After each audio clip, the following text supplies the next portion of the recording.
పౌలేమంటున్నాడంటే ఫిలిప్పి 2:17లో మరియు మీ విశ్వాస యాగములోను మీరు చేస్తున్న విశ్వాసంలో ఆ సంబంధమైన సేవ నేను చేస్తున్న సేవలో నేను పానార్పణంగా పోయబడినను.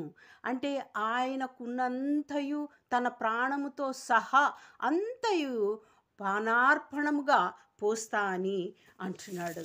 ఈ ఈ త్యాగం ఏంటిది అంటే ఈ లోకంలో అది ఆయన ప్రతిదాన్ని త్యాగం చేయడమే చీకటి. అంటే ఫిలిప్పి 2:29 నా ఎడల మీ ఉపచర్యలో ఉన్న కొదువను తీర్చుటకై అతడు తన ప్రాణమైనను లక్ష్య పెట్టక క్రీస్తు యొక్క పని నిమిత్తము చావునకు సిద్ధమై ఉండెను. పౌలు చెప్తున్నాడు ఫిలిప్ గురించి. ఆయన ఏంటిదట, ప్రాణమైనను లక్ష్య పెట్టక. ప్రాణము పోతే ఏంటిది అక్కడ చీకటి ఏర్పడుతుంది. ఈ లోకరీతిగా అక్కడ చీకటి ఏర్పడుతుంది. ఈ చీకటిని గుర్తుపెట్టుకోండి. క్రీస్తు యొక్క పని నిమిత్తము చావునకు సిద్ధమై ఉండెను. ఇక్కడ చీకటి ఏర్పడుతుంది, చావునకు కూడా ఆయన సిద్ధమై ఉన్నాడు. అటువంటి సేవకుడిగా ఆయన ఉన్నాడు. ఆయన సంపూర్ణంగా ఆయన సేవకి సమర్పించుకుంటున్నాడు.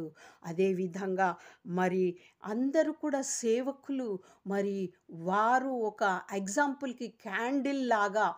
క్యాండిల్ ఏం చేస్తుందండి, వెలిగిస్తూ తను కరిగిపోతూ ఉంటుంది. శోధనలో, నిందలలో, హత్య, మరి చావుకి, ప్రాణత్యాగమునకు అన్నిటికీ ఏం చేస్తుంది, ఆ క్యాండిల్ వెలిగిస్తూ వెలిగిస్తూ వెలిగిస్తూ కరిగిపోయి ఏమైపోతుంది, ఆరిపోతుంది. ఆ ఆరిపోయినదే చీకటి.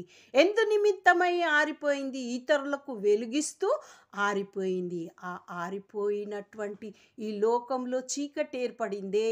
యేసు క్రీస్తు వారు కూడా అదే విధంగా ఆయన లోకానికి వెలుగునివ్వటానికి ఆయన మరణించినాడే. అదే ఆ చీకటి. ఆ చీకటే గొప్పది. చీకటి ఎందుకు గొప్పది? ఆ వెలుగు చీకటి అయినందుకు ఆ చీకటి గొప్పది అన్నారుగా. ఈ వెలుగు చీకటి అయిపోయింది అన్నట్టు. ఈ క్యాండిల్ వెలుగుతూ వెలుగుతూ వెలుగుతూ అందరికీ వెలిగించి, అదేవిధంగా దేవుడు కూడా అందరినీ రక్షించటానికి చీకటి అయిపోయినాడు. అంటే ప్రాణము పెట్టినాడు. ఆ చీకటే గొప్పది. వెలుగు చీకటి అయినందుకు ఆ చీకటి గొప్పదై ఉన్నది. దేవునికి స్తోత్రం.